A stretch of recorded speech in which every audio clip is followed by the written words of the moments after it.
Hello दोस्तों, आज के इस वीडियो में आप सभी का बहुत बहुत स्वागत है। रिसेंटली एक यूजर ने कमेंट करके बोला था कि हम जो क्यूआर कोड जनरेट करते हैं उसको किस तरीके से किसी फोल्डर में सेव कर सकते हैं। तो यहाँ पे यह क्वेश्चन था कि bro the video is very helpful, I have a one question, if you want to save the complete list of QR code in JPEG how it can be possible. तो आज के इस वीडियो में हम देखेंगे कि किस तरीके से हम क्यूआर कोड को सेव कर सकते हैं अपने गूगल ड्राइव के किसी फोल्डर में। तो मैं एक चीज पहले ही क्लियर कर दूं कि इस वीडियो में हम क्यूआर कोड जनरेट करना नहीं सीखेंगे। अगर आपको क्यूआर कोड जनरेट करना नहीं पता है तो आप यहाँ आई आइकॉन पे क्लिक करके देख सकते हैं मेरे पुराने वीडियोस, जिसमें मैंने बहुत अच्छे से एक्सप्लेन किया है कि आप किस तरीके से क्यूआर कोड जनरेट कर सकते हैं। जैसा कि ये वीडियो मैंने यहाँ पे अपलोड किया था, आप देख सकते हैं। इसमें मैंने कंप्लीट इन्फॉर्मेशन दी है जिससे कि आप अलग अलग तरीके के क्यूआर कोड जनरेट कर सकते हैं। तो मैं हाईली रिकमेंड करूंगा कि आप पहले जाकर के ये वीडियो देखें अगर आपको नहीं पता है क्यूआर कोड कैसे जनरेट करते हैं। इस वीडियो में हम ये शीट हमने यहाँ पे यूज किया था, इसी को यूज करेंगे। एग्जैक्टली जो पुराने वीडियोस की जो शीट थी मैंने वो कॉपी कर ली है। यहाँ पे हम इसमें कंटिन्यू करेंगे डाउनलोड करने से। इसमें सिर्फ मैं ये दिखाऊंगा कि इन क्यूआर कोड्स को कैसे सेव कर सकते हैं किसी फोल्डर में। तो सबसे पहले आपका जो शीट है वो रेडी होना चाहिए, जैसे कि मेरे केस में यहाँ पे ये रेडी है शीट। उसके बाद आपको करना क्या है कि एक आपको फोल्डर क्रिएट करना है जहाँ पे आप वो सारे इमेजेस सेव करना चाहते हैं। जैसे कि जो ये क्यूआर कोड्स है जहाँ पे आपको सेव करना है वो एक फोल्डर आपको अपने गूगल ड्राइव में कहीं भी क्रिएट करना होगा। मेरे केस में मैंने जहाँ पे अपना शीट रखा है मैं यहीं पे एक नया फोल्डर क्रिएट करता हूँ और इसको नाम दे देता हूँ क्यूआर इमेजेस करके। तो यहाँ पे ये फोल्डर क्रिएट हो जाएगा। इसको डबल क्लिक करके अगर मैं ओपन करता हूँ तो इसमें अभी कुछ भी नहीं है। फोल्डर क्रिएट हो जाने के बाद आप अपने शीट में वापस से जाएंगे जिसमें आपका डेटा रखा हुआ है। यहाँ पे हमें कुछ स्क्रिप्टिंग करनी पड़ेगी, कुछ कोड लिखने होंगे। अगर आपको नहीं पता है कोड कैसे लिखते हैं तो घबराने की जरूरत नहीं है। आप मेरा एग्जैक्टली जो कोड मैं आपको एग्जाम्पल में दूंगा आप डिप्टो कॉपी पेस्ट कर लीजिए और कुछ जगह पे चेंजेस बताऊंगा, आप सिर्फ वहाँ पे चेंजेस कर लेंगे तो आपके लिए भी ये कोड चल जाएगा। स्क्रिप्ट लिखने के लिए आपको जाना होगा टूल्स में।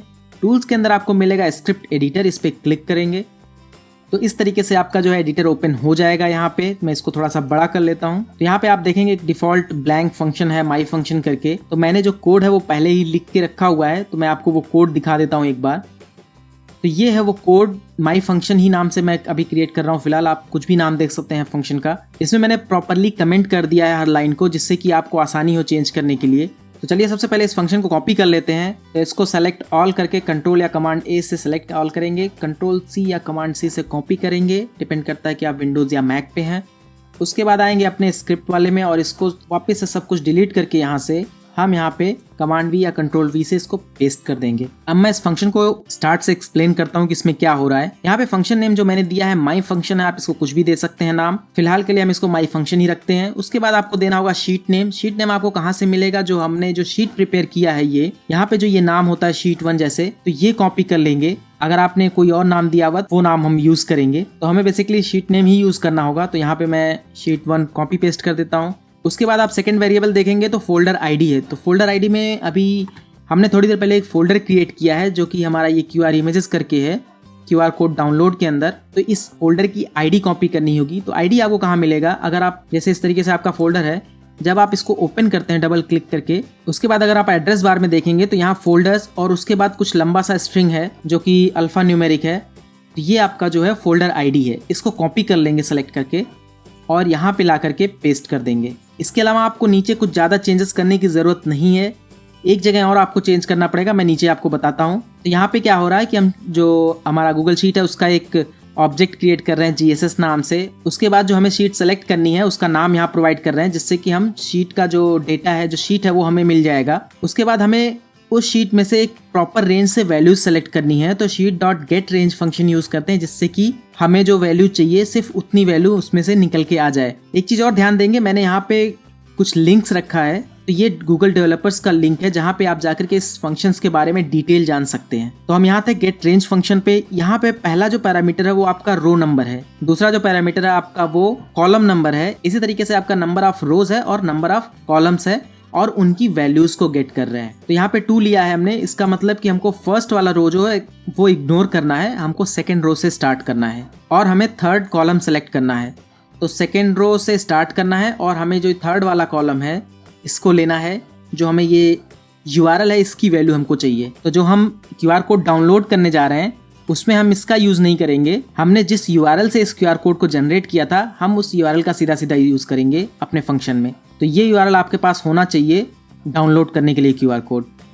उसके बाद यहाँ जाएंगे तो यहाँ पे हमने थर्ड कॉलम सेलेक्ट कर लिया। उसके बाद इसमें आपको कुछ भी मॉडिफिकेशंस नहीं करने हैं, ये ऑटोमेटिक अपना जो है कंप्लीट रो सेलेक्ट करेगा, उसमें से एक माइनस करेगा क्योंकि एक हमारा हेडर जो है वो माइनस हो जाएगा। उसके बाद हमें बताना है कि नंबर ऑफ कॉलम्स कितने हैं, तो हमारे पास 3 कॉलम्स हैं तो हमने यहाँ पे 3 डिफाइन कर दिया है। यहाँ पे नेक्स्ट लाइन पे हम लेंथ ले रहे हैं कि कितनी वैल्यूज हमको एग्जैक्टली मिली है उसमें से जो हमने रोज सेलेक्ट की है। यहाँ पे नेक्स्ट लाइन पे कुछ मैपिंग कर रहे हैं, तो बेसिकली क्या है कि जो URL फेच ऐप है जिससे कि हम QR कोड को डाउनलोड करेंगे, ये जो है एक प्रॉपर फॉर्मेट में डेटा लेता है। तो वैल्यूज डॉट मैप करके हम मैप फंक्शन का यूज करके उस वैल्यू को प्रॉपरली हम फॉर्मेट कर रहे हैं। यहाँ पे इसमें देखेंगे कि ये एक जेसन फॉर्मेट है, तो इसमें की जो है URL है और जो उसकी वैल्यू है वो हमारे URL की वैल्यू होगी, तो हमें ये URL मिलेगा की ऑफ 0 करने से। तो फेच ऑल से आपका जो सारा डेटा है वो रेस्ट वेरिएबल के अंदर आ जाएगा यहाँ पे। उसके बाद हम लूप से फॉर ईच करके सारे जो डेटा है उसको 1 बाय 1 करके रीड करेंगे और उसको एक वेरिएबल ब्लॉब में लेंगे। तो जो डेटा आएगा वो उसको हम एज अ गेट ब्लॉब करके यहाँ ले रहे हैं। आप इसके बारे में डिटेल पढ़ सकते हैं, मैं इसको इन फंक्शंस को ज़्यादा डिटेल में यहाँ एक्सप्लेन नहीं करूँगा। तो बेसिकली यहाँ पे लेंथ चेक कर रहे हैं, लेंथ चेक करने के बाद यहाँ कुछ रीनेमिंग वगैरह हो रहा है, सिर्फ फाइल रीनेमिंग के लिए ये चीज़ यूज़ की गई है यहाँ पे। जैसा कि आप देख सकते हैं सेट नेम फंक्शन यूज़ किया गया है। तो यहाँ पे हम लोग रीनेमिंग कर रहे हैं कि जिस रो की वैल्यू होगी रो प्लस वो रो नंबर .jpg सेव कर रहे हैं। तो इसी तरीके से अगर आप PNG सेव करना चाहते हैं तो JPG को यहाँ और यहाँ पे रिप्लेस कर देंगे PNG से, तो आपका PNG में सेव होने लगेगा।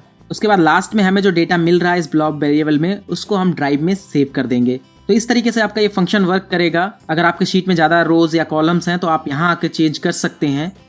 आप अपना फोल्डर आईडी यहाँ चेंज कर देंगे, शीट नेम यहाँ चेंज कर देंगे। तो मोस्टली आपको सिर्फ ये 3 जगह हैं जहाँ पे चेंजेस करने पड़ेंगे, इसके अलावा आपको कहीं भी चेंजेस करने की ज़रूरत नहीं पड़ेगी। इतना हो जाने के बाद सिर्फ इसको रन करना रह गया है। तो हम रन फंक्शन और माई फंक्शन को जाकर के क्लिक करेंगे तो ये जो फंक्शन है वो रन कर जाएगा। तो हमने इस प्रोजेक्ट को सेव नहीं किया था तो यहाँ पे सेव करने का बोल रहा है, तो हम इसको यस कर देते हैं, अनटाइटल्ड प्रोजेक्ट नाम से ही सेव कर देते हैं और वापस से जाते हैं run function and my function. तो यहाँ पे देखेंगे कि जो फंक्शन है वो रन कर रहा है। अगर आप फर्स्ट टाइम रन कर रहे हैं तो जो आपके गूगल ड्राइव है उसमें डेटा राइट करने के लिए परमिशन मांगेगा, तो रिव्यू परमिशन करके आप इसको परमिशन दे देंगे, अपने अकाउंट से लॉगिन करेंगे। तो यहाँ पे कुछ इस तरीके का वार्निंग दिखेगा आपको, तो इसमें एडवांस जा करके और go to untitled project unsafe आप चूज़ कर सकते। उसके बाद इस पर अलाउ पे क्लिक करेंगे और इस स्क्रिप्ट को जो आपके फोल्डर में राइट करने का परमिशन है वो मिल चुका है और आपका जो फंक्शन है देखिए रन कर रहा था अभी रन कर चुका है। यहाँ फोल्डर में जाएंगे तो आप देखेंगे कि यहाँ जो QR कोड्स थे वो ऑलरेडी डाउनलोड हो चुके हैं। तो जितने भी QR कोड हमारे शीट में थे वो सारे के सारे हमारे जो है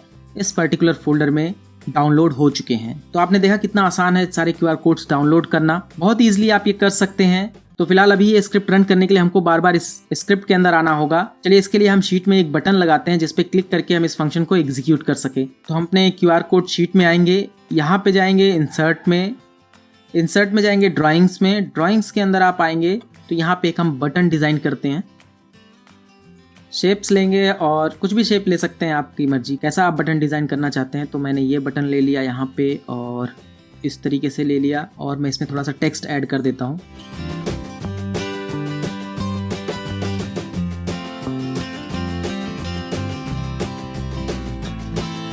तो अभी हमारा जो बटन है ये रेडी हो गया है। तो अभी हमें यहाँ पे सेव एंड क्लोज करना है। तो जैसे ही सेव क्लोज करेंगे आप देखेंगे यहाँ पे बटन आ गया। तो अगर आप इस पर क्लिक करेंगे तो अभी कुछ नहीं होगा, सिर्फ ये सेलेक्ट हो जाएगा और आप इसको मूव कर सकते हैं कहीं भी। तो अभी इस बटन को हमें लिंक करना है अपने इस फंक्शन से, जिससे कि जब भी हम इस बटन पे क्लिक करें तो ये फंक्शन एग्जीक्यूट हो जाए। उसके लिए करना क्या है, आप इस पर जब क्लिक करेंगे आप यहाँ देखेंगे 3 डॉट्स, जो इस पर क्लिक करेंगे और यहाँ पे ऑप्शन आएगा असाइन अ स्क्रिप्ट, इस पर क्लिक करेंगे और यहाँ पे आपको देना होगा अपने फंक्शन का नाम, जो फंक्शन आप एग्जीक्यूट करना चाहते हैं। तो हमारे केस में जो फंक्शन का नाम है माई फंक्शन है, इसको हमने कॉपी कर लिया, यहाँ पे पेस्ट कर दिया और बाहर क्लिक करना पड़ा मुझे, ओके हाईलाइट नहीं हो रहा था तो बाहर क्लिक करने पे हाईलाइट हो गया और उसके बाद हमने यहाँ पे ओके क्लिक कर दिया। तो अभी चलते हैं इस बटन को टेस्ट करते हैं। इसके लिए पहले तो हम ये डिलीट कर देते हैं जो हमने ऑलरेडी क्रिएट कर रखा है QR कोड। तो हमारा डिलीट हो गया और हम इस बटन पे आके क्लिक करते हैं। आप देखेंगे रनिंग स्क्रिप्ट आ रहा है, यहाँ पे स्क्रिप्ट रन हो रहा है और बैकग्राउंड में जाके देखेंगे तो यहाँ पे अभी हमारा जो इमेजेस है वो आना शुरू हो जाएंगे और आप देखेंगे इस तरीके से जो इमेजेस हैं वो डाउनलोड हो गए। यहाँ पे एक मैं बिगनर टिप देना चाहूंगा, अगर आप इस बटन को कहीं मूव करना चाहते हैं या फिर एडिट करना चाहते हैं तो आप जब भी इस पे क्लिक करेंगे तो ये एग्जीक्यूट हो जाएगा। तो इसको सेलेक्ट करने के लिए, इसको मूव करने के लिए आपको राइट क्लिक करना है इसके ऊपर, उसके बाद आप इसको कहीं भी प्लेस कर सकते हैं या फिर इस पे यहाँ 3 डॉट्स पे क्लिक करके इसको वापस से एडिट कर सकते हैं। तो मैं ये गूगल शीट आपके साथ शेयर कर दूंगा, इसका लिंक नीचे वीडियो डिस्क्रिप्शन में दे दूंगा। इसके अलावा ये कोड भी इस स्क्रिप्ट में पड़ा रहेगा।